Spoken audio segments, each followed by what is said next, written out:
Nous sommes à Ille-sur-Tête le dimanche 20 mai 2018. La conférence qui est proposée maintenant, c'est celle des prêtres de l'Église catholique, des savants, donc des savants de l'Église, qui ont proposé donc des connaissances, qui ont étudié des sujets, je dirais, d'une manière un peu directe, plus attrayante même que la science-fiction, et ce sont des connaissances qui à l'heure actuelle sont cachées par la science contemporaine, c'est-à-dire la fausse science, la science maçonnique. Donc c'est pour bien montrer que nulle autre croyance, et seulement l'Église catholique, donc on va étudier ça par rapport à l'île de Pâques, pour montrer notamment qu'il n'y a pas de mystère de l'île de Pâques et que l'Église catholique était au courant des fameux soi-disant mystères, que les prêtres donc savaient beaucoup de choses sur l'île de Pâques, y compris les Écritures, pour lesquelles on prétend aujourd'hui qu'elles sont complètement indéchiffrables, ce qui est faux, et plusieurs cas d'archéologie qui sont cachés. On va aussi voir pourquoi ces prêtres que l'on cache, que l'on ne veut pas présenter au public, pourquoi ces prêtres avaient une connaissance réelle de la nature, de l'archéologie notamment. On va expliquer donc c'est pas un phénomène, mais du moins cette réalité de l'Église savante, avec des prêtres savants. Donc pourquoi ça s'est passé comme ça? Et avant toute chose, nous allons effectivement consacrer cette conférence à notre Père et à la Sainte Vierge avec la prière en français du Subtum Praesidium. Au nom du Père, du Fils et du Saint-Esprit, ainsi soit-il. Amen.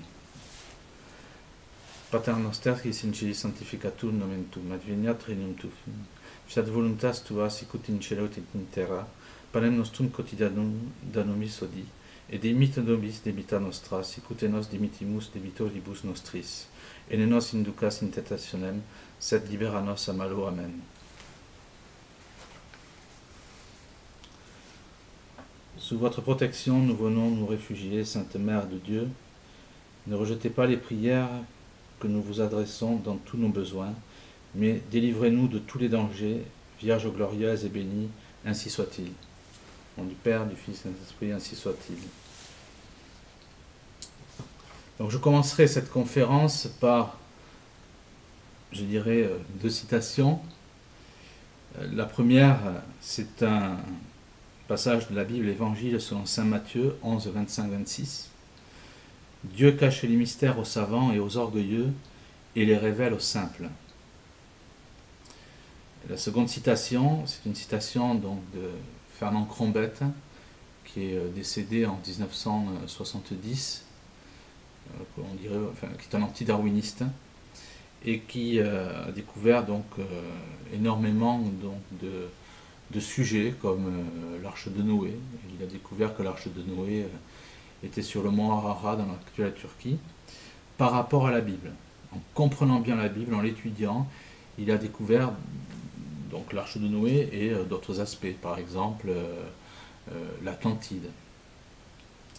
Donc Fernand Crombette disait « La foi, loin d'être l'éteignoir de la science et de l'esprit, en est la lumière véritable. » Déjà avec ces deux phrases, on voit qu'il ne peut pas y avoir de science sans foi.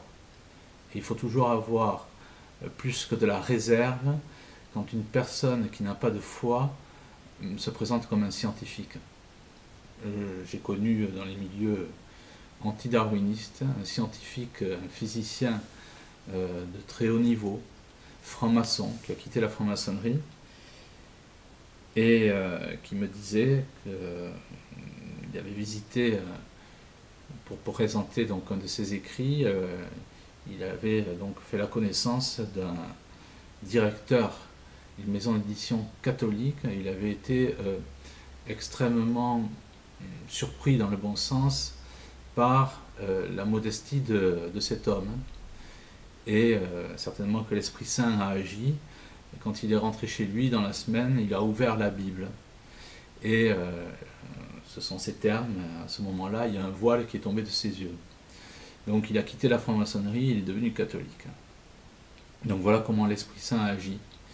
Il agit avec l'humilité, il touche les âmes par l'humilité, il touche les cœurs par l'humilité, et il fait donc des gens qu'il touche, des gens, donc pour les scientifiques, des vrais scientifiques, des gens de la réelle sagesse.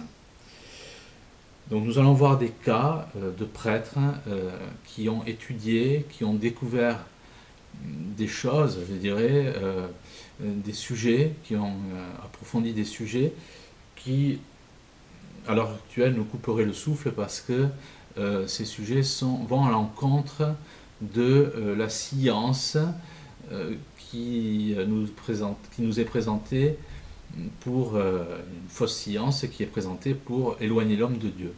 Et on va voir que lorsqu'on parle de la vraie science que l'on ne connaît pas, notre esprit tout de suite s'éclaire et comprend.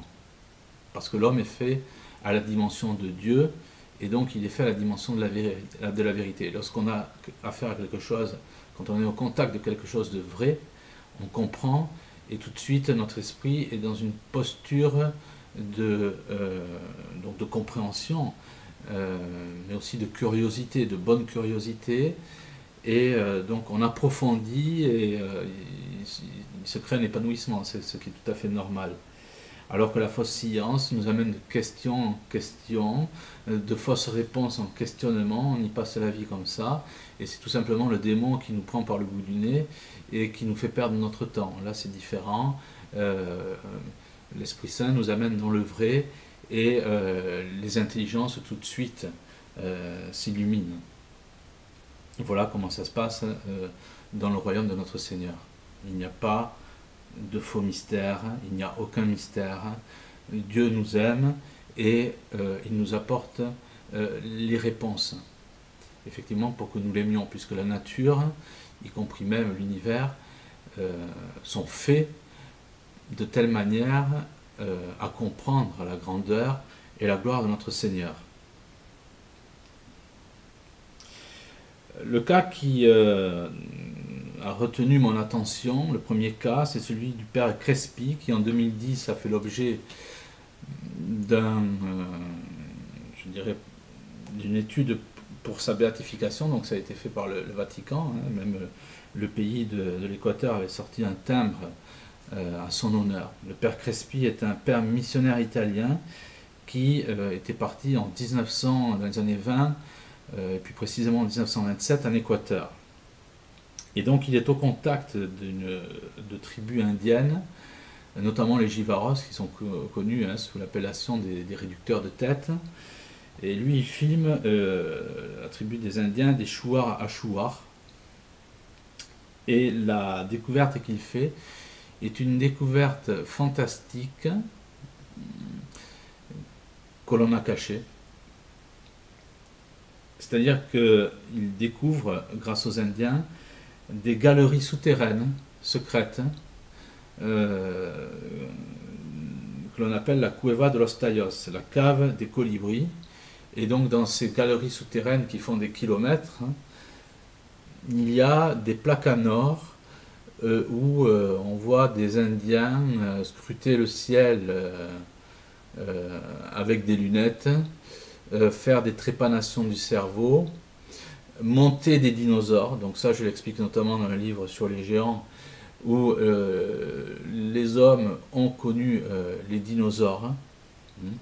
Il y a comme cela des dessins en Australie où on voit des Indiens chasser un dinosaure et dessiner en art pariétal le tube digestif, entre autres. Il y a plusieurs cas bien entendu. Ce sont les histoires de Drakkar qui représentent des dinosaures tout simplement. Il y a aussi dans les années 1970 un chalutier japonais qui pêche dans ses filets un plésiosaure, c'est-à-dire un dinosaure marin, et ils en ont sorti en 1979, le Japon en a sorti un timbre. il y a eu des photos qui ont été prises. Il y a comme ça des dizaines et des dizaines de cas démontrant que les hommes ont connu les dinosaures. Il y a aussi un professeur, archéologue, qui s'appelle Marie Schweitzer, et qui a déterré des squelettes, voire des corps de dinosaures, où elle raconte que la chair a une odeur donc, de putride, et il y a encore les tissus veineux. Alors c'était un peu gênant pour elle, pour Marie Schweitzer, parce qu'elle était évolutionniste, donc ça allait à l'encontre de ses convictions. Donc en tout cas, là, pour en revenir au père Crespi, le père Crespi découvre donc ces plaques en or, montrant des Indiens scrutant le ciel, faisant des trépanations du cerveau et montant des dinosaures. Et c'est ce fameux père Crespi donc, que le Vatican, en 2010, a ouvert un dossier pour faire une enquête pour diocésaine, comme on dit, pour sa béatification. Alors le père Crespi, quand il monte ces plaques, qu'il les sort de la cueva de los Tallos, il les entrepose dans son église.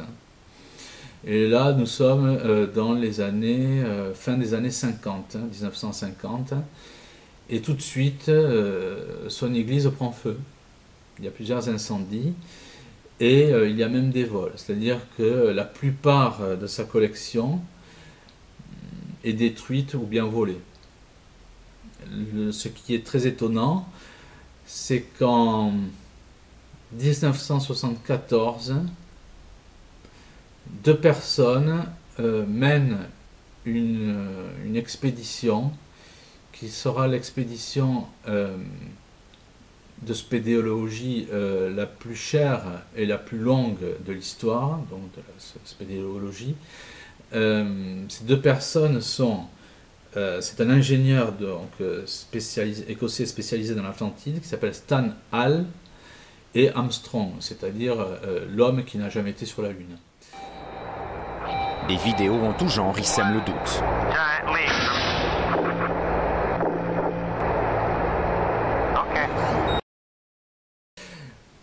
Et ces deux personnes sont à la tête d'une expédition qui comporte des militaires de l'armée américaine et de l'armée équatorienne.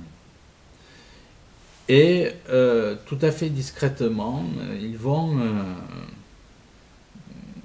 étudier, fouiller dans les galeries de la Cueva de los Tallos. Et quand ils remontent, ils disent on n'a rien trouvé, alors que c'est la mission spéléo la plus chère et la plus longue. Ils disent on n'a rien trouvé, seulement quelques plantes qui n'ont jamais été répertoriées. Alors que le père Crespi avait trouvé des plaques en or. Avec effectivement des démonstrations allant à l'encontre de l'histoire de l'humanité. Il est bien évident que Stan Hall et Armstrong, qui ont dû être financés par les autorités américaines, voire plus, ce que j'appelle la supramaçonnerie, c'est-à-dire les Illuminati, et j'ai eu en quelque sorte les preuves de ça, et je vais y venir, il est bien évident qu'ils n'allaient pas raconter des choses pareilles. Ce qui ressort de Armstrong, après recherche, c'est que Armstrong a appartenu à un cercle sataniste américain réservé à l'élite politico-financière américaine et mondiale, que l'on appelle le Bohemian Club, qui a été fondé à la fin du XIXe siècle en Californie et qui fait des imitations, soi-disant, de crimes rituels. Donc Armstrong appartenait à un club satanique. Donc on peut dire que cet homme, qui était au centre d'un des plus gros canulars de l'histoire de l'espace, c'est-à-dire la mission Apollo 12, si je me souviens bien, qui n'a jamais eu lieu, et qui était certainement tournée dans des studios. Il est bien évident qu'on n'allait pas prendre comme ça un homme sur qui on ne pouvait pas placer sa confiance. Donc voilà qui sont ces gens qui ont étudié la cueva de los Tallos en Équateur, de laquelle on a extrait dans les années donc 1950 avec le père Carlos Crespi, donc des plaques en or montrant des choses tout à fait étonnantes.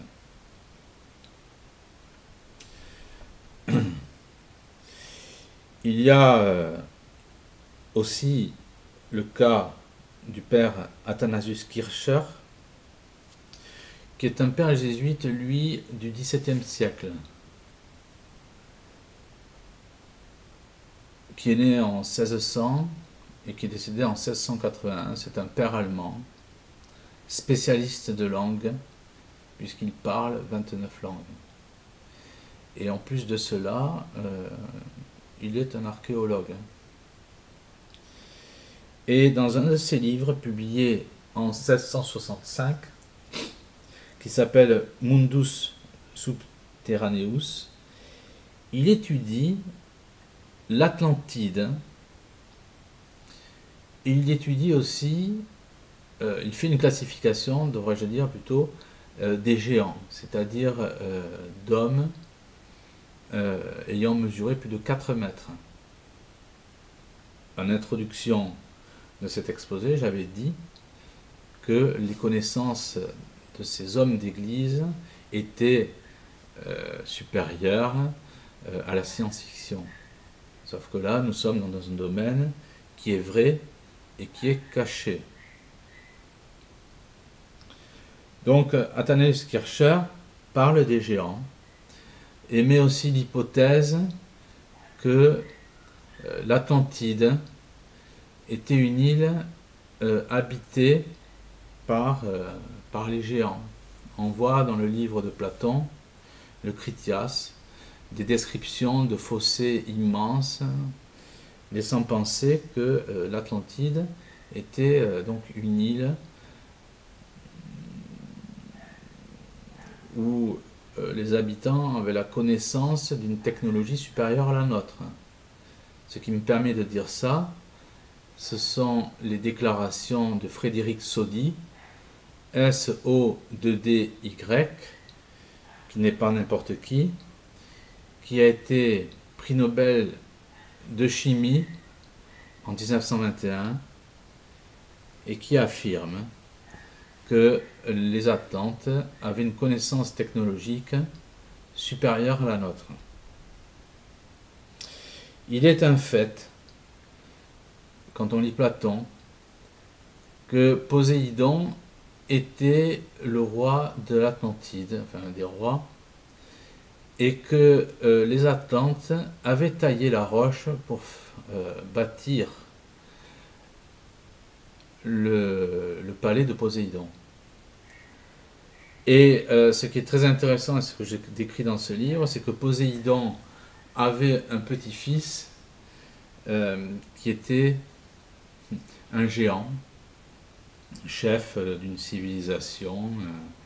Enfin, tout est décrit de toute façon dans les géants et l'Atlantide.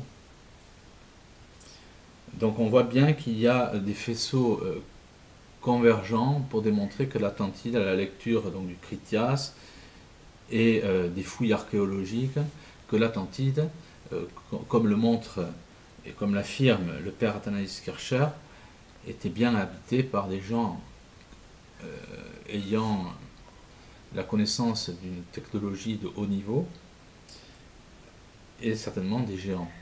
Le cas le plus, ou du moins l'exemple que l'on peut mettre en avant, c'est celui des pyramides qui sont notamment au large des Açores, puisque les Açores seraient le reliquat de l'Atlantide, et on trouve donc enfouis sous les eaux des pyramides ressemblant aux pyramides des Incas au large des Açores, c'est-à-dire des constructions gigantesques. Il y a aussi d'autres exemples montrant que l'Église est véritablement au cœur de cette science, d'une science fantastique, si je puis dire, c'est l'exemple du père Glory avec la grotte ou les grottes de Lascaux. Le père Glory doit certainement déranger parce que il a une connaissance ou du moins une vision biblique de la nature, de l'histoire de l'humanité. Et il fait donc des croquis de ce qu'il voit. Il faut savoir que l'art pariétal de la grotte de Lascaux est un art tellement perfectionné qu'aujourd'hui on serait bien incapable de reproduire ses dessins.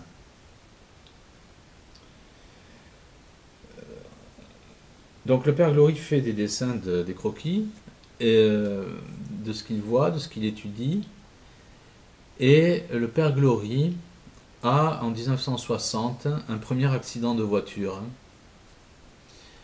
Il met 6 mois pour s'en remettre, et 6 mois après, il a un second accident de voiture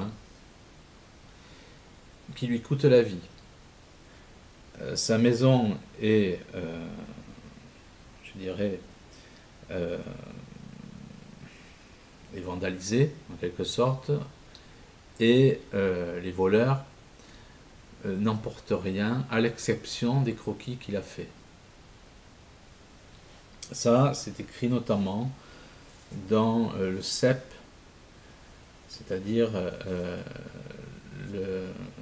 la revue, donc une revue antidarwiniste et catholique, qui montre effectivement que les grottes de Lascaux sont gênantes. Tout simplement pourquoi? Mais tout simplement parce que, comme avec le père Crespi, la grotte de Lascaux va à l'encontre du dogme de l'homme préhistorique stupide, hirsute, tout ce qu'on veut, et que c'est les personnes qui ont effectivement habité ou qui sont au centre de la grotte de Lascaux étaient des gens qui possédaient certainement une science de très haut niveau, comme les Atlantes. Et ça, c'est rendu compte par deux personnes dans un livre qui s'appelle, qui est récent, je dirais, qui a dû être publié dans les années 2010. Ce livre s'appelle La plus vieille énigme de l'humanité. Il a été écrit par un dessinateur, Bertrand David, et par un historien, Jean-Jacques Lefrère. Et dans ce livre, ces deux personnes mentionnent que l'art pariétal ne figure jamais à l'entrée d'une grotte, mais toujours en des endroits inaccessibles et dans des endroits où la lumière ne parvient pas, c'est-à-dire très, très sombre.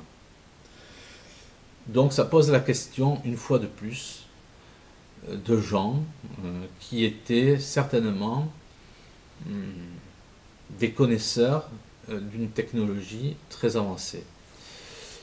Il y a comme cela aussi des récits sous les pyramides de Chine dans le Qingshuan, où il y a des galeries. On parle notamment de lumière fluorescente dans les légendes chinoises pour ces pyramides, donc notamment la pyramide blanche, donc dans la plaine du Qingshuan dans le nord de la Chine, qui est bien plus grande que la plus grande pyramide, enfin celle qui est présentée comme la plus grande pyramide du monde, c'est-à-dire la pyramide de Khéops. C'est-à-dire que les plaines, la pyramide blanche des plaines du Qingshuan en Chine sont 2 fois plus grandes. Alors ce n'est pas interdit, parce qu'on ne peut pas interdire la connaissance des pyramides parce qu'elles sont gigantesques, effectivement, mais elles sont sous des forêts de tertre et on tient plutôt à ce que ça reste discret.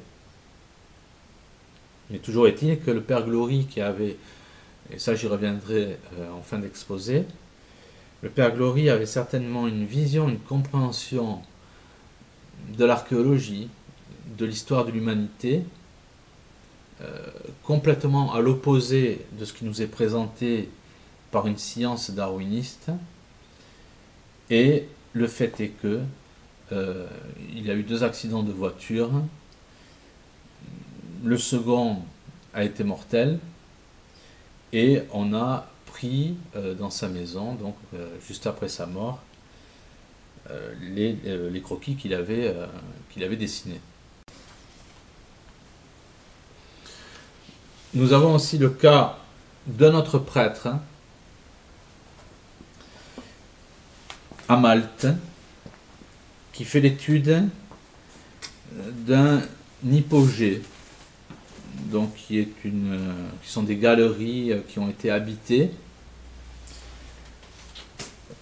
Donc un hypogée de 2 étages sous terre, hein. C'est l'hypogée de Al-Saflieni. Et ce prêtre c'est un jésuite, c'est le père Magri, qui est un enseignant en mathématiques et un archéologue.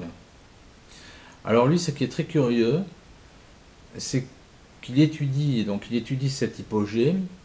Il constate que sur une certaine fréquence, à un certain endroit, cette hypogée est recouverte donc par une sonorité à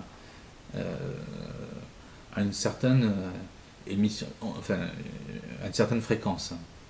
C'est ce que l'on constate aussi dans des grottes, c'est-à-dire que je me promenais en voiture, j'écoutais France Inter, ou quelque chose comme ça, et un archéologue disait que certaines grottes présentaient des caractéristiques parfaites d'acoustique. Donc on a affaire à des gens, une fois de plus, si tant est que l'on ait taillé la roche pour faire le palais de Poséidon, vous voyez comme quoi les choses peuvent se regrouper sur l'Atlantide. Rien n'interdit de penser qu'on ait pu faire la même chose dans des grottes. Il y a une personne qui a été complètement boycottée quand elle a parlé, et qui s'appelle Emilia Masson, et qui raconte que la vallée des merveilles a été taillée dans la roche pour honorer Dieu. Enfin, un dieu, mais en tout cas, il y avait une connaissance pour tailler la roche, etc. Et elle a même constaté qu'il y avait des pierres qui dessinaient des constellations. Donc tout ça peut montrer effectivement que les grottes auraient pu être taillées. En tout cas, ce qui est surprenant, c'est que ce jésuite donc, qui fait des découvertes surprenantes et qui découvre des corps, des squelettes, qui étudie donc à Malte l'hypogée de Al-Saflieni, donc le père jésuite Magri, décède en 1907. Et j'ai cherché partout. Je n'ai jamais trouvé, mais quand je dis partout, c'est en anglais, en néerlandais, en allemand, en italien et en français. Je n'ai jamais trouvé la cause de son décès. Est-ce qu'il s'agit d'un cas bis du père Glory, c'est-à-dire un prêtre qui est mathématicien et archéologue, qui connaît la Bible sous, je dirais, le bout des ongles, qui a certainement une vision du monde qui n'est pas celle des évolutionnistes et qui pense que le monde a 6000 ans, comme le mentionne tout simplement la Bible. Il disparaît, il meurt subitement. Mais lui trouve des cadavres, fait des squelettes, etc., trouve que cette hypogée présente avec une certaine fréquence une perfection acoustique. Il y a un cas qui est surprenant aussi, c'est celui qui est comparable à l'hypogée donc de Al-Saflieni, c'est en Turquie, en Cappadoce. C'est une ville souterraine, la plus grande ville souterraine, celle de Derinkuyu, qui fait 80 mètres sous terre, donc sur plus de 10 étages, ou quelque chose comme 20 étages, avec un système d'aération perfectionné, je dirais même parfait, parce que à 80 mètres sous terre, l'air est complètement respirable, pur, Et quand on découvre Derinkuyu, donc en Turquie, en Cappadoce, dans les années 50, alors que ça a été habité pendant presque, je dirais, 600-700 ans, la version officielle nous dit on ne découvre rien, pas un tissu, pas un squelette, pas un artefact, rien, alors que ça a été habité pendant plus de 600 ans. Est-ce que les mêmes qui ont fait l'expédition à la Cueva de los Tallos, à la suite des découvertes du père Crespi, et qui se gardent bien de vouloir donner leur connaissance à une population que l'on restreint au mensonge du darwinisme, est-ce que ces gens ont fait le ménage avant? Est-ce qu'il est normal qu'une cité souterraine qui a été habitée pendant plusieurs siècles ne présente aucun vestige? Poser la question, quelque part, c'est y répondre. Surtout qu'il y a plusieurs prêtres qui meurent à la suite de découvertes archéologiques.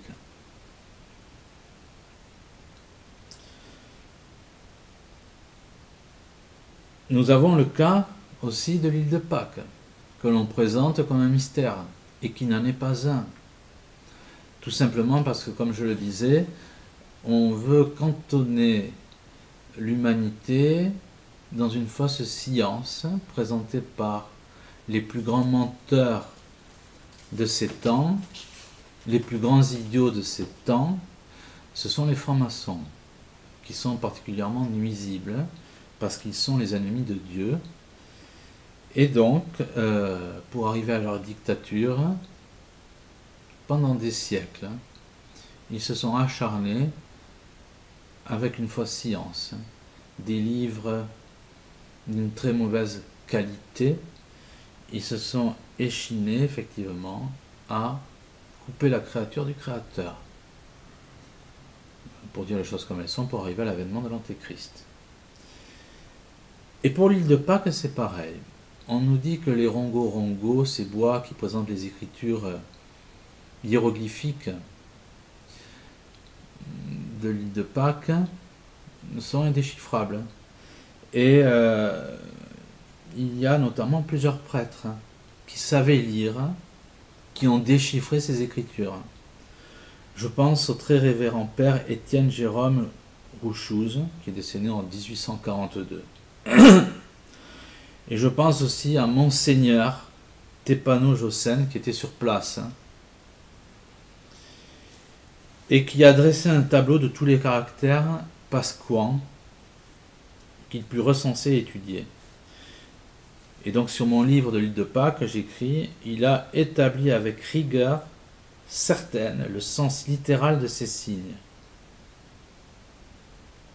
Voilà le cas de prêtres qui ont démontré que l'île de Pâques, que l'on présente comme un mystère, je le répète, était le résultat du déluge. C'est pour ça que les moai, ces fameuses statues, sont à moitié ou totalement culbutées, en biais, etc., et recouvertes donc par les sédiments. Il est bien évident que les pseudo-scientifiques actuels se gardent bien d'expliquer que l'île de Pâques est le résultat du déluge. Tout simplement parce que, comme je le disais précédemment, une fois tout pris, par une fausse science, éloigner l'homme de Dieu. On n'explique pas non plus pourquoi ces statues sont si dures, la roche, le basalte est si dur, qu'il aurait fallu une année à 6 hommes pour tailler seulement une tête, alors qu'il y a plus de 1000 statues. On nous a fait croire que ces statues, on avait découvert soi-disant, du moins, que ces statues, on nous a fait croire que ces statues n'étaient pas enfouis, ou etc. Et on a découvert, avec une expédition qui a eu lieu en 2010, par une archéologue néerlandaise qui s'appelle Van Tilburg, qui a découvert que ces statues étaient enterrées. Il y avait un corps.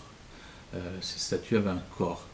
Et ça avait été... Donc on prétend que voilà, 2010, c'était une grande découverte. Or, en fait, 100 ans avant, Catherine Routledge, qui est une archéologue anglaise, dans son livre, c'est tout à fait illustré, a pris des photos de ces statues avec leur corps. Et tout simplement, pourquoi c'est gênant? Parce que les corps présentent des écritures. Et donc ça va aussi à l'encontre de ce qu'on veut cacher, c'est-à-dire que l'île de Pâques sort d'on ne sait où, mais surtout pas du déluge. En tout cas, il y a une sainte très célèbre qui explique la dureté de la roche des statues de l'île de Pâques et qui s'appelle Hildegarde de Bingen. J'en profite pour dire qu'il y a un film qui existe sur Hildegarde de Bingen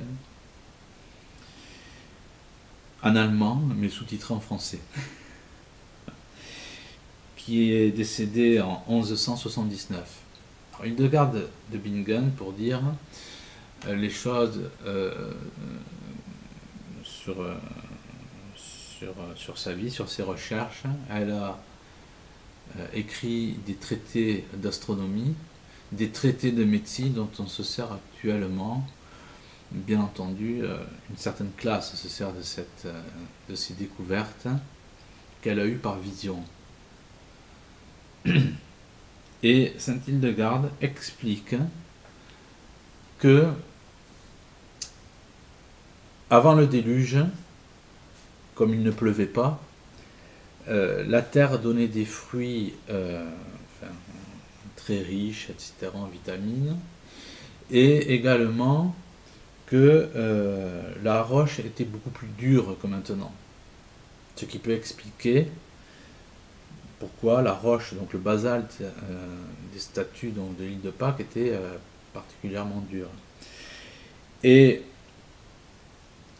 ce qu'elle avance est étayé par un scientifique américain qui s'appelle le docteur Andrew Snelling, qui raconte que pendant des années, les scientifiques, enfin je le cite, les scientifiques évolutionnistes ont pensé que le manteau primitif avait été détruit, qu'il avait été fondu et qu'il s'était mélangé avec les roches plus récentes de la croûte terrestre, c'est-à-dire la croûte extérieure. Mais de nouvelles analyses chimiques montrent que le manteau primitif plus dur a survécu jusqu'à aujourd'hui.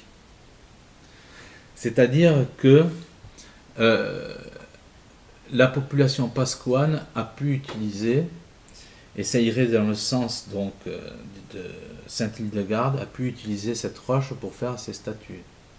Avec, comme pour les Atlantes, une technologie que l'on ignore, puisqu'ils savaient tailler une roche qui, à l'heure actuelle, même avec du laser, on ne parviendrait pas à tailler, tout simplement. C'est un scientifique qui dit très clairement aussi qu'il aurait fallu, comme je le mentionnais, il aurait fallu une année à 6 hommes pour faire seulement une tête. Or, il y a quelque chose comme plus de 1000 statues. Et quand on lit la Bible et qu'on la comprend, on comprend l'île de Pâques. Et c'est pour ça que Monseigneur Tépano Jossen ou le Père Étienne Jérôme Rouchouz, pour ne citer que ces deux cas de pères de l'Église, parce qu'il y en a d'autres, lorsque l'on a l'humilité, lorsque l'on a véritablement la science portée par l'Esprit Saint, et on comprend tout simplement les événements de la nature.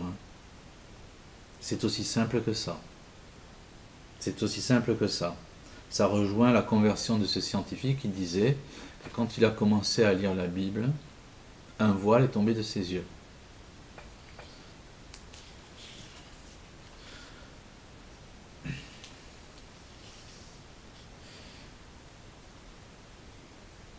Donc, on se rend compte que ces scientifiques, que ce soit le père Glory, que ce soit le père Crespi, sont au centre de grandes trouvailles. Parce qu'ils ont là, comme je le dis, donc cette foi, comme le disait Crombette, qui n'obscurcit pas l'intelligence, mais bien au contraire, qui l'étaye, qui l'illumine. Mais là, nous sommes dans le domaine du surnaturel. Le haut point du surnaturel, effectivement, c'est l'Église. Parce que l'Église, c'est la religion, l'Église catholique, notre sainte Église catholique, dont saint Augustin disait « Celui qui n'a pas l'Église pour mère ne peut pas avoir Dieu pour père », ça veut bien dire ce que ça veut dire. Cette Église, effectivement, est porteuse de la vraie science, de la vraie connaissance, parce qu'elle agit avec l'Esprit Saint. Et regardez d'ailleurs, aujourd'hui, et dans toute l'humanité, de quel cerveau sortent les inventions. Vous avez des confessionnaux au temps de la peste qui faisaient des dizaines de mètres, enfin une bonne dizaine de mètres en tout cas, sans perte d'acoustique. Le malade pouvait confesser à un prêtre, sans que ce prêtre soit effectivement mis en danger. On ne sait pas aujourd'hui comment ces confessionnaux ont été faits. C'est un cas parmi d'autres. C'est un cas parmi d'autres. Je pourrais aussi parler du cas pour dire la force du surnaturel et la bêtise des scientifiques d'aujourd'hui. Parler de l'escalier d'une église à Santa Fe. Je crois que c'est l'église Saint-Joseph, si j'ai bonne mémoire, à Santa Fe, aux États-Unis, pas loin du Mexique. Des religieuses donc font construire une église, et quand elles entrent dans cette église, elles se rendent compte d'une erreur, c'est que elles ont fait construire donc un étage pour le chœur, et elles ont oublié l'escalier. Et pour mettre un escalier, il aurait fallu détruire l'église. Donc qu'est-ce qu'elles font? Elles font une neuvaine à Saint-Joseph, qui est charpentier, le père de notre Seigneur, qui, comme chacun le sait, Saint-Joseph, donc le Christ a suivi son père pendant 30 ans avant sa vie publique et écoutait son père. C'est pour ça qu'on dit que Saint-Joseph, au ciel, commande plus qu'il ne supplie. C'est dans la neuvaine de Saint-Joseph d'ailleurs. Et donc ces religieuses font une neuvaine. Et pour avoir une solution tout simplement, sans détruire cette église. Et qu'est-ce qu'il se passe? Un homme se présente, donc on pourrait dire un charpentier, et construit cet escalier. La spécificité de cet escalier, c'est qu'il ne comporte pas un seul clou, et il est taillé dans du bois qui n'est pas du tout un bois de la région. Et donc les religieuses veulent le remercier pour le payer. C'est très catholique, vous savez, quand on rend service à des religieuses, on ne veut pas se faire payer. Ça n'existe que chez nous, ça, quasiment. On n'est pas une religion de banquiers et de pédosatanistes. Je ne peux pas me retenir, excusez-moi. Et, ben oui, on est payé par les grâces. C'est l'inverse de l'argent, vous savez, les grâces. Les grâces, plus vous les partagez, plus il y en a. L'argent, plus vous le partagez, moins il y en a. Et chez les talmudistes, il n'y a pas de grâce nécessairement. En tout cas, donc, ce charpentier fait cet escalier sans clous avec un bois que nul ne connaît. Quand les religieuses veulent le payer, cet homme a disparu. Elles vont voir les scieries à côté, enfin bon, dans les kilomètres avoisinants, et personne n'a vu cet homme. Donc on pense que cet homme était Saint Joseph qui est venu en personne pour installer cet escalier. Ça, c'était il y a 140 ans, précisément, puisque nous sommes en 2018, et cet escalier a été construit donc en 1878. Voilà, c'est exact. Mon calcul est bon. Et À l'heure actuelle, vous avez plus de 200 000 personnes, dont des architectes qui viennent des quatre coins du monde pour essayer de comprendre. Il faut présenter à ces architectes l'Évangile selon saint Matthieu 11, 25, 26. Dieu cache les mystères aux savants et aux orgueilleux et les élève aux simples. L'orgueil étant le premier péché capital qui obscurcit l'intelligence. Nos scientifiques sont des idiots parce que ce sont des orgueilleux. Pour pouvoir paraître faute d'être, il faut effectivement se gonfler un peu, faire du muscle. Mais ça mène nulle part. Alors ils vont voir, Santa Fe, ils ne comprennent pas. Bien sûr, bien sûr. Ils ne comprennent pas parce qu'ils n'ont pas la lecture, la compréhension du surnaturel que dispense l'Église catholique. C'est pour ça que ces prêtres que l'on trouve, même des évêques, ces hommes d'église qui sont abstinents, parce que ça plaît à Dieu, l'abstinence, etc. Là aussi, les prêtres ont beaucoup écrit là-dessus pour développer l'intelligence. Mais ces prêtres qui sont entièrement dévoués à Dieu ont la connaissance du ciel. Parce que leur cœur, leur âme sont ouverts, tout simplement. Donc Dieu s'adresse à eux, les guide, leur donne la guidance du ciel. Et donc, cette science qui est purement matérialiste ne peut pas comprendre tout ça. Et je précise une chose, pour dire les choses comme elles sont, ce sont des hommes d'église qui sont au cœur de ça. C'est un homme d'église qui est au cœur des trouvailles de la Cueva de los Tallos. C'est le Père Glory qui découvre ces dessins fantastiques. Ce ne sont pas des... C'est rien d'autre que des prêtres, pour dire les choses poliment. Parce qu'une religion qui ne dispense pas, pour dire les choses là encore une fois poliment, parce que j'appelle ça des croyances, quand on sort de l'église, ce ne sont pas des religions.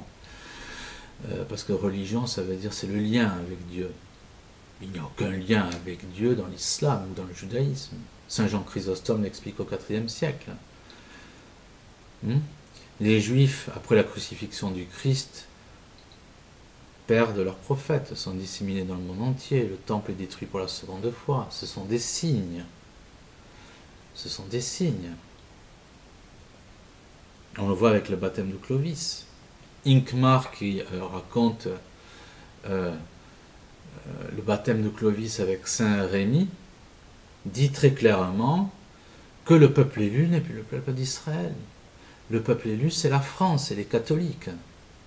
Et nous sommes la seule religion à présenter des corps qui sont intacts, et notamment des corps de saints qui ont vu la Sainte Vierge. On n'a pas ça ailleurs. Qu'est-ce que vous voulez que le Seigneur s'adresse à des hérétiques? Il ne va pas perdre son temps avec des croyances qui mènent en enfer. Tout simplement. Donc, il révèle ses connaissances, ses lumières à des gens qui sont modestes. C'est une manière de les honorer, parce que notre Seigneur nous gâte. Tout simplement. Nous avons ce cas aussi avec l'arche de Noé. Vous avez à l'heure actuelle les constructions, les navires qui chavirent à un degré d'inclinaison de 60 degrés. L'arche de Noé, à 80 degrés, ne pouvait pas chavirer. Ça, c'est mentionné notamment par le docteur Henry Madison Morris, qui est décédé en 2006, qui est un diplômé de génie civil de l'université de Rice, dans le Texas. Ça montre quoi? Ça montre tout simplement que Noé a eu des lumières de Dieu pour construire l'arche, tout simplement, avec un savoir qui est inégalé. Ça, quand on a une bonne lecture de la Bible, et notamment de Genèse 3.5, dans Genèse 3.5, il est écrit qu'à l'époque donc d'Adam et Ève, les hommes connaissaient la harpe et le chalumeau, deux instruments de musique extrêmement perfectionné. Adam nomme les animaux. Ça veut dire quoi? Ça veut dire que Dieu montre sa grandeur par sa création. Donc, il ne va pas mettre l'homme sur terre et voulant que l'homme découvre sa grandeur en admirant sa création, il ne va pas attendre qu'il fasse des télescopes. Non. Par l'Esprit Saint, il va lui révéler certaines choses. C'est comme ça que je le décris dans ce livre sur les géants. Ce sont des ingénieurs du CNRS qui mentionnent que dans l'Ancien Testament, le tabernacle était construit aux dimensions de l'univers. Parce que la vraie connaissance n'est pas donnée par les télescopes ou autres. Elle est donnée par l'Esprit Saint, tout simplement. Alors, allez expliquer ça à un scientifique aujourd'hui, même quand il a l'escalier de Santa Fe devant les yeux, sans un coup avec du bois qui vient de je ne sais où, il ne comprend pas. Il faut quand même dire une chose, c'est que pour défendre Darwin, qui a écrit son livre de l'origine des espèces en 1859, et même la librairie du musée d'histoire naturelle n'en voulait pas, pour défendre un homme qui avait refusé et qui s'était retiré de ses études de scientifique parce qu'il les trouvait trop âpres. Quand vous voyez des scientifiques qui défendent Darwin, il faut être vraiment un abruti. Ça, il faut quand même le dire. Ou un franc-maçon. Mais en fait, les deux se rejoignent. Oui, quand vous connaissez un franc-maçon, je ne sais pas si vous avez déjà fait l'essai, discuter avec un franc-maçon. Il relativise tout, il comprend rien à rien. Ce sont des cerveaux qui ne sont pas cadrés. Parce que ce sont des cerveaux qui ne sont pas nourris. Ce sont des cerveaux qui ne sont pas nourris avec la Sainte Eucharistie. Non, c'est nourri avec autre chose. Avec Darwin. Avec de la lecture scientifique des chiottes. Voilà qui sont nos scientifiques francs-maçons. Oui, parce que la franc-maçonnerie, 150 ans après de l'origine des espèces, a célébré ce truc, ce torche-bas, là, quoi, pour dire les choses comme ça.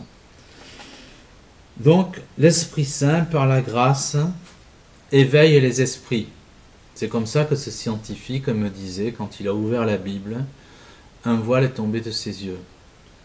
C'est comme ça que Crombette dit que la foi n'est pas l'éteignoir de l'intelligence, mais il illumine l'intelligence.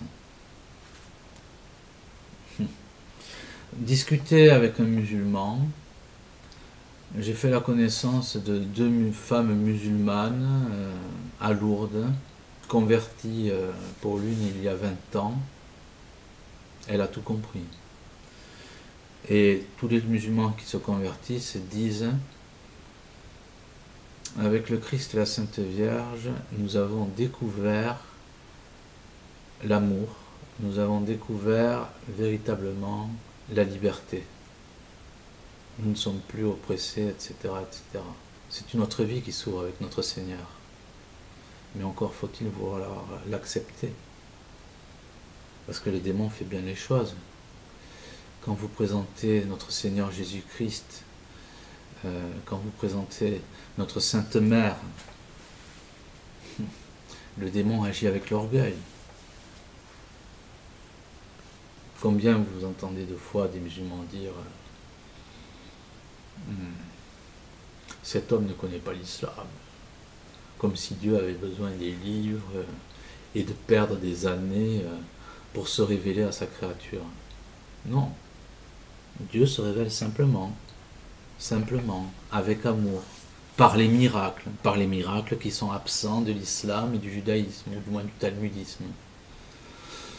Parce que le judaïsme est mort avec le Christ. Enfin, le Christ sur la croix, je veux dire. Il n'y a plus de judaïsme, c'est du talmudisme. Les vrais juifs sont les catholiques. C'est pour ça. La vraie science est donnée par l'Esprit Saint. Et regardez une fois de plus qui invente dans le monde entier. Vous avez une religion qui n'est pas ni l'islam ni le catholicisme. Vous avez des scientifiques d'une certaine croyance, on va dire. Quand ils inventent des choses, ce sont des choses pour détruire l'humanité.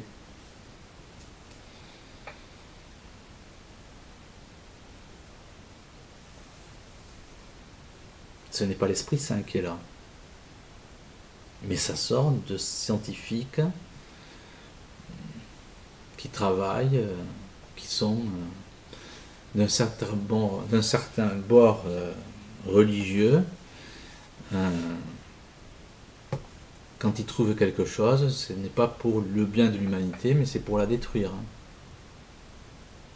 Je pense que c'est pas utile de faire des dessins. Donc la grâce agit.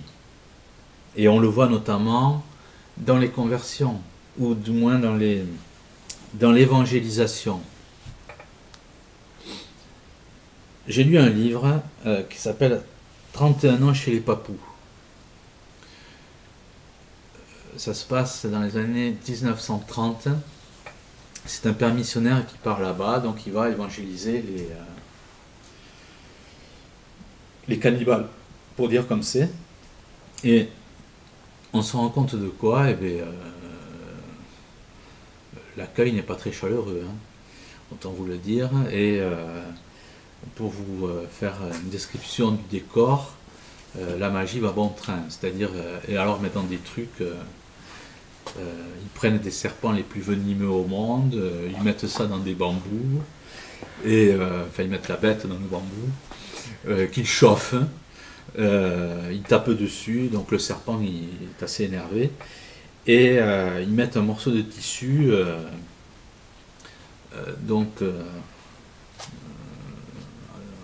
devant la gueule de ce serpent, avant, après, en tout cas dans le bambou, j'en sais rien. Et donc le serpent assimile donc les tortures qu'il subit avec cette odeur qui imprègne le tissu. Et quand il lâche donc ce serpent qu'ils ont mis sur du feu, enfin le bambou et le serpent sur du feu, taper dessus, enfin, etc., il est capable de se diriger vers sa victime qui est peut-être à 100 mètres. Donc c'est pour vous dire l'esprit de ces cannibales. Et ces pères missionnaires partent là-bas et ils évangélisent ces cannibales. Je précise une chose que j'oublie, c'est que ce genre d'idées, parce qu'il y en a d'autres hein, chez les cannibales, ce n'est qu'un cas, mais il y en a des dizaines, hein, on ne manque pas d'imagination dans le milieu.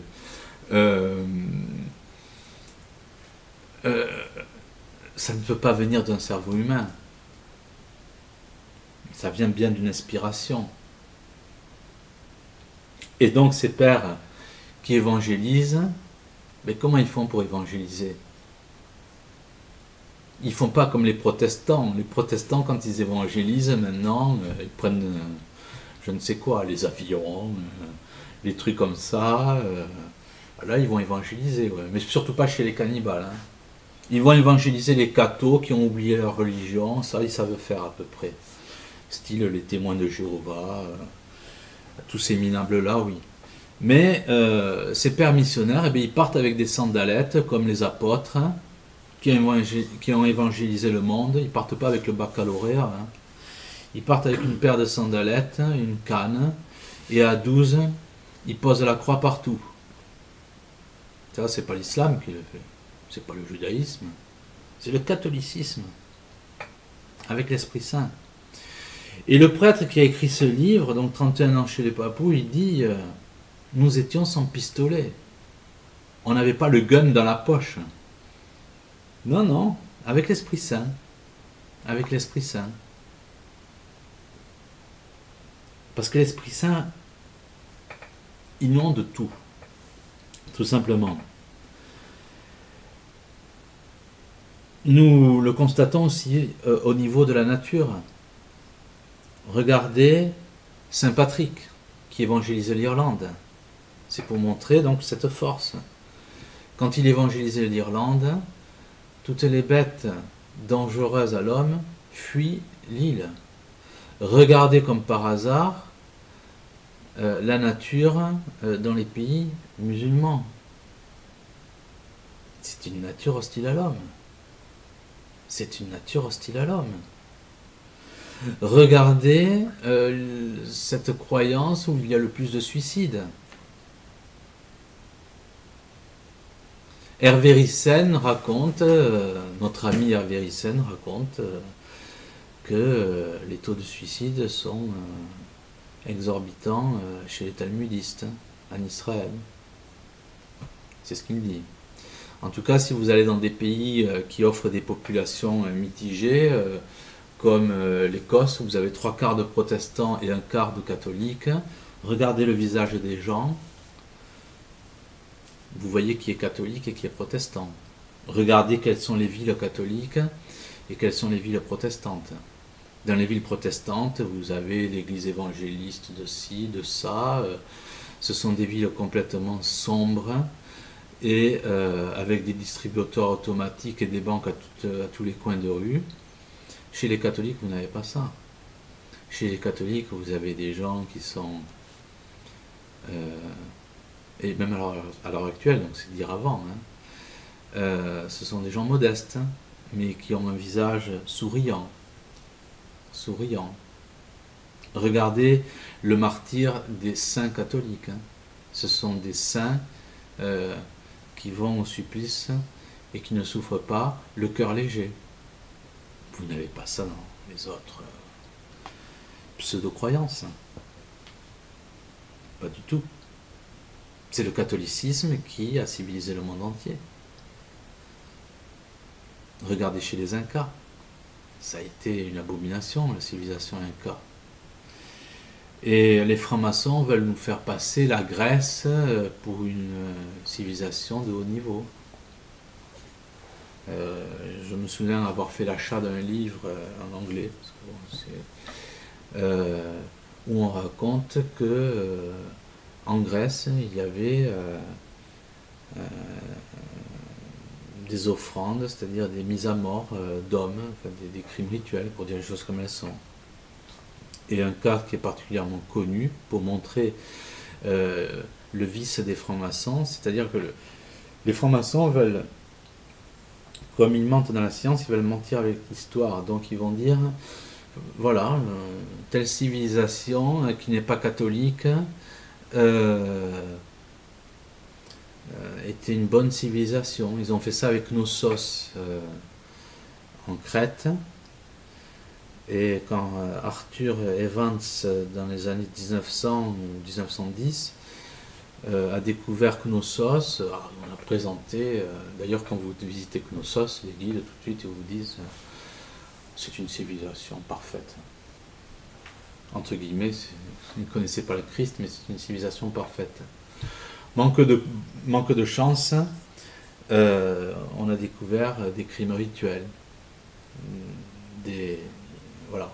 Alors ils n'y croient pas, mais les faits sont que effectivement en Grèce, comme chez les Incas, il y avait des crimes rituels. Donc la question que je me pose, est-ce qu'on ne fait pas la même chose avec l'Égypte? Surtout que l'Égypte descend du fils maudit de Noé, Cham, qui portait la magie, que détenait Caïn avant le déluge. Non, c'est le catholicisme qui éclaire les esprits à tous les niveaux, même au niveau de la nature. Même au niveau de la nature. Parce que le naturel et le surnaturel sont liés. Et l'homme a une dimension surnaturelle. C'est ce qu'écrit l'écrivain Chesterton. Il dit que si l'homme manque le surnaturel, il n'aura pas le naturel. parce qu'il est fait à la dimension du surnaturel. Donc si il loupe effectivement sa nature surnaturelle, il descendra sous le domaine naturel. Et c'est ce qui se passe avec le péché. Le péché nous amène en dessous du naturel. Parce que nous sommes faits pour aimer notre Seigneur. Et si l'on ne met pas notre Seigneur, c'est-à-dire, il faut le dire d'une manière claire, si l'on ne met pas notre Seigneur Jésus-Christ par notre Sainte Mère, à la place qui lui revient de droit, c'est-à-dire la première, c'est quelqu'un d'autre qui prend cette place-là. Et il n'y a plus de science, il n'y a plus d'intelligence éclairée, tout simplement. Un autre acte de la nature, enfin du moins que l'on remarque, ce sont des catholiques en Inde qui étaient persécutés par je ne sais quelle tribu, et ce sont des éléphants qui sont venus de plus de 100 km, qui sont venus piétiner, ça c'est dans les années 2000, le village donc d'où étaient issus les persécuteurs des catholiques. Donc des éléphants qui venaient de plus de 100 km sont venus piétiner le village de ces gens qui persécutaient les catholiques. Ça veut dire quoi? C'est ce qu'on retrouve dans la Bible avec les porcs qui se jettent dans une falaise, tout simplement parce que les démons ont pris possession. Mais avec l'Esprit Saint, c'est pareil. L'Esprit Saint, Dieu, dispose de la nature. Et Dieu n'aime pas effectivement que l'on touche aux gens qui lui sont dévots, c'est-à-dire aux catholiques priants, j'entends bien entendu. Et ça, c'est pareil aussi pour le domaine de la politique. C'est pareil pour le domaine de la politique. On le voit avec l'histoire de France. Vous aviez Saint Louis, qui a été un roi fantastique et qui a eu effectivement la sagesse de faire brûler les Talmuds, parce que les Talmuds sont des livres où on raconte notamment que le goy est un animal à forme humaine, etc. Et Saint Louis n'avait pas le baccalauréat. Et pourtant, il rendait la justice. Il parlait l'arabe. Jeanne d'Arc, c'est pareil. Avant d'intervenir, elle a été éduquée, je dirais, par les saints. Et Jeanne d'Arc a combattu sans tuer une seule personne. Il faut reprendre là aussi la bataille de Jargeau et de Patay. À l'époque où l'on combattait, même si vous étiez gagnant, dans un combat où ça se passait au corps à corps, vous aviez à peu près le même nombre de morts de chaque côté. Bataille de Patay de Jargeau, enfin grosso modo, c'était 2000 morts anglais, 2 morts français. On voit l'imprégnation du surnaturel.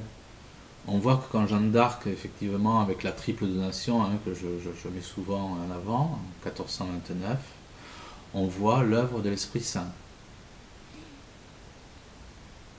On voit l'œuvre de l'Esprit Saint. Donc cette politique, c'est pareil. Elle ne peut pas être menée par des gens qui votent. Et là où il faut comprendre les choses, c'est avec le cas par exemple de Padre Pio. Padre Pio bouscule complètement la logique politique, puisqu'il menace la franc-maçonnerie. Et donc les loges luttent contre lui, on met même des micros dans son confessionnal, etc. C'est aussi le cas de Fatima. Le Portugal est menacé par le communisme et Fatima fait renaître la foi. Ça veut dire quoi en clair? Ça veut dire qu'on n'a pas besoin d'hommes politiques qui sont au même niveau que les scientifiques d'aujourd'hui. On n'a pas besoin de la franc-maçonnerie, on n'a pas besoin de voter. Non, il faut prier. Et en France, vous pouvez avoir... Et ça, les francs-maçons le savent. Les talmudistes le savent. Parce qu'eux, ils ont la lecture du surnaturel. Ils savent très bien pourquoi les catholiques sont leurs ennemis. Parce qu'ils savent très bien que, c'est ce qu'a fait Calvin ou d'autres, on autorise toutes les croyances sauf la religion catholique. Parce qu'ils savent très bien quelle est la religion de Dieu. Ça, je le répète souvent, on achète plus de 5000 $, les satanistes achètent plus de 5000 $ un hostie consacré. Regardez l'hostie de Lanciano, où un prêtre au 8e siècle doute de la présence du Christ dans l'hostie. Cette hostie se transforme en chair, du même résus sanguin que le linceul de Turin, c'est-à-dire AB, et cette chair, qui a été étudiée par une vingtaine de laboratoires, 12 siècles après, jusqu'à aujourd'hui, est complètement intacte. Ça se passe dans le catholicisme. Ça veut dire quoi? Ça veut dire que nous sommes la religion des miracles. Ça veut dire qu'en politique, eh bien, si l'on est priant, nous aurons des Padre Pio, nous aurons des Fatima, nous aurons aussi des, pourquoi pas, des apparitions, et qui vont complètement chambouler les pronostics, pour prendre un terme usité à l'heure actuelle par les journaleux, qui vont chambouler les pronostics politiques. Si demain en France, vous avez le même dessin de Fatima qui se déroule, vous allez avoir un pays qui se convertit. Tout simplement. Et d'ailleurs, je précise une chose, le Saint-Crème qui a servi à oindre notre saint roi Clovis, si les révolutionnaires ont détruit donc la bulle en fait qui renfermait le Saint-Crème existe encore. On dit que Charles X a été servi, mais enfin bon, ça c'est encore une autre histoire, mais le Saint-Crème existe encore. Nous sommes un peu, enfin pas un peu, nous sommes dans une réflexion qui laisse penser, comme le dit le marquis de la Franquerie, ou tous ces gens qui ont une intelligence éclairée, ou qui avaient, que nous pouvons avoir un grand monarque, c'est-à-dire un sauveur. Mais faut-il encore que ce sauveur, un sauveur est quelqu'un qui intervient quand tout est perdu. Donc par définition, il faut que notre situation soit au plus bas pour que ce sauveur arrive. Donc ça n'a rien de contradictoire. Et si tout ce que nous avons à faire, c'est de déserter la République, de déserter le champ politique et d'attendre un grand monarque, d'attendre ce qui s'est passé à Fatima, ce qui s'est passé avec Padre Pio, selon le désir de notre Seigneur. Parce qu'il fait les choses comme il le veut, quand il le veut. Et si demain nous avons un Padre Pio en France, c'est toute une population qui peut se convertir. Et réduire les loges en cendres, bien entendu, pour y mettre des églises à la place. Parce que ça, c'est notre seul désir, que la France et le monde entier soient catholiques. Parce qu'on le voit bien avec l'île de Pâques, on le voit bien avec le Père Glory. Les intelligences ne sont réellement éclairées que lorsqu'il s'agit de gens qui sont catholiques. La vraie science ne vient pas d'autres, on va dire, d'autres milieux, d'autres croyances, d'autres religions que de la religion catholique. Nous sommes la religion des miracles. Nous sommes la religion des miracles. Et donc, comportons-nous dignement, exerçons nos professions avec dignité, c'est-à-dire dans l'amour de l'Esprit Saint pour que nos intelligences soient éclairées, comme le montrent effectivement ces pères de l'Église qui, par l'humilité, sont disponibles, reçoivent l'Esprit Saint pour comprendre notre monde. Comme Adam qui nomme les animaux, tout simplement parce que notre Seigneur n'attend pas que les télescopes soient dressés pour que l'on comprenne, soi-disant, l'univers. Non, il révèle par l'Esprit Saint la connaissance de notre monde. Donc il faut agir ainsi dans tous les domaines, dans notre vie professionnelle, dans notre vie, je dirais, familiale, et aussi en politique, c'est-à-dire ne pas voter ne pas voter. Qu'est-ce que vous voulez qu'on attende d'un pitre, hein, dont on sait, hein, Drummond disait que l'homme politique a deux mandats. Un mandat qui ne compte pas et un mandat qui compte. Et le mandat qui compte, c'est celui que l'on donne aux loges maçonniques. Le mandat qui compte pas, c'est celui que le peuple donne, si encore les résultats ne sont pas truqués. Donc qu'est-ce qu'on va faire dans ce capharnaüm? Non, attendons des Padre Pio. Nous avons effectivement à Lourdes l'apparition de la Sainte Vierge, tout ça, ça peut arriver au niveau national. C'est arrivé en Italie, c'est arrivé au Portugal. Donc soyons dignes de ces catholiques qui sont conscients qu'à Dieu rien d'impossible, parce que le plus grand péché dans le catholicisme, c'est le désespoir. Les modernistes sont extraordinaires pour ça. Ils ne prient pas pour certaines choses parce qu'ils disent « Ah ben c'est pas possible ». C'est, comme on dit en arabe, ils sont mejnoun, hein, ils sont complètement fous, quoi. Non, il faut prier. Nous avons aussi, nous sommes le pays, ça il faut quand même le dire, et ça va être ma conclusion. Catherine Labouré, à qui la Sainte Vierge apparaît, et donc lui demande de frapper la médaille miraculeuse. Catherine Labouré, dont le corps est intact, une fois de plus. Nous avons, enfin, on constate des rayons blancs et noirs qui sortent, enfin, qui émanent des mains de la Sainte Vierge. Les rayons noirs, d'après la Sainte Vierge, c'est les grâces dont elle dispose, mais qu'on ne lui demande jamais.